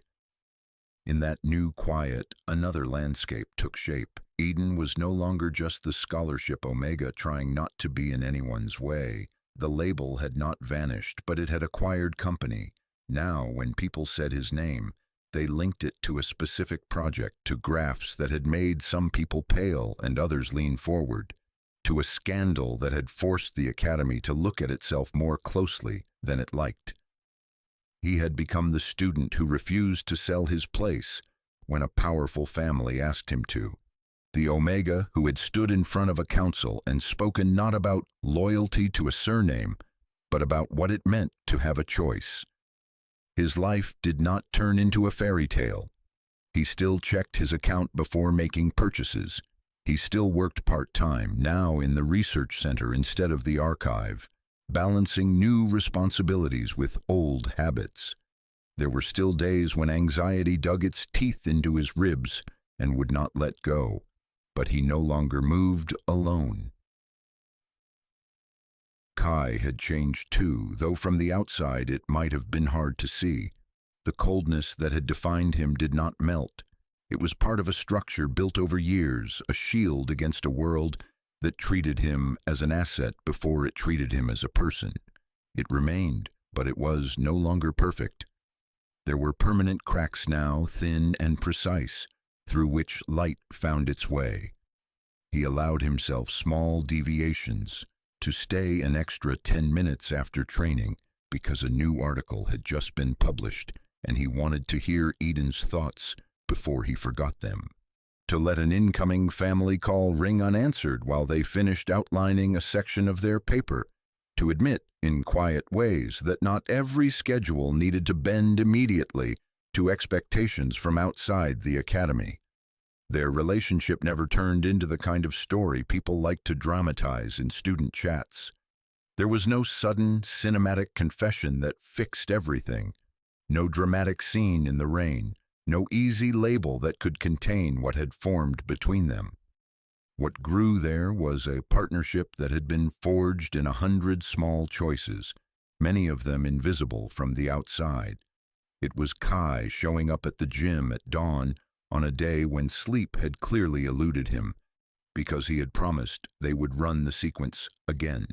It was Eden dragging himself to the lab after a long shift, because he knew the simulation would not stabilize on its own. It was both of them refusing again and again to use the other's vulnerability as leverage, even when it would have made an argument easier to win. It was Kai choosing to say, "We will handle this together," when sabotage threatened to drag them under. It was Eden choosing to stand in a room full of people who could have dismantled his future and say no when offered a way out lined with money. Trust did not come from one grand gesture.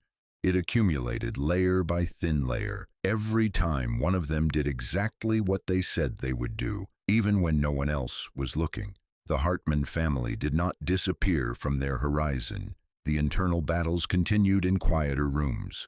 Discussions about succession plans, strategic appearances, the question of where Kai would go after graduation and what role he would play. The pressure to align his life with a carefully drafted script did not vanish because of one successful project. But now he had an argument they could not easily dismiss: results. He had numbers that proved the value of going off script, a partnership that had produced something the Academy wanted to keep, that companies wanted to watch, that other students quietly looked to when they wondered if their own choices might matter. And he had a partner who did not hesitate to say uncomfortable things when truth required it. Some evenings the Academy felt almost like it had at the beginning of the year. A quiet campus, two figures in a lit room bent over data, only the context had shifted. In a corner office of the research center, monitors glowed late. Drafts of new articles lay stacked on the table. Models evolved in slow iterations on the screen. They no longer worked just for grades. They were refining proposals that might be tested in other institutions, other programs, other cities. Eden sometimes caught his reflection in the dark glass of the window and almost did not recognize himself. Same face, same eyes, but the way he sat, the way he held a pen, the way he looked at the horizon beyond the campus, all of that had changed. Now and then, his mind wandered back to that day in the main hall, when a voice had called his name through an ocean of people. At the time, it had felt like the beginning of the end of his carefully maintained anonymity, the moment his quiet life shattered. In retrospect, it had been something else entirely. It had been the moment an omega stopped being a function in someone else's equations and started becoming an equal part of the decision-making. Not immediately, not magically, but step by step, through all the fights and projects and nights when leaving would have been easier than staying. The rules of the program had never been written with a partnership like theirs in mind. They did not fit into the usual categories: powerful alpha, decorative omega, convenient alliance, tidy profile. They were messy where the system preferred clean lines. They were honest where the system favored polite silence. They existed anyway, and precisely because they did not fit, they forced the rules around them to bend, if only a little. If you stayed with this story until the end, remind yourself of one thing. Sometimes the coldest person makes the warmest choice. Not because it is easy, not because it looks good on a report, but because deep down it is the only choice that feels right. Ask yourself whose step here feels decisive to you. Eden's refusal to sell his place, Kai's decision to stand against a family script that had been written for him since childhood, or maybe the Academy's reluctant, faltering agreement to let its system change instead of crushing what did not fit. Write it in the comments. Tell whose choice would be yours, and do not forget to support the channel with a like and a subscription so you do not miss the next Forbidden BL story, about how even in the strictest rules, there is always space for a partnership that is honest, equal, and very much its own.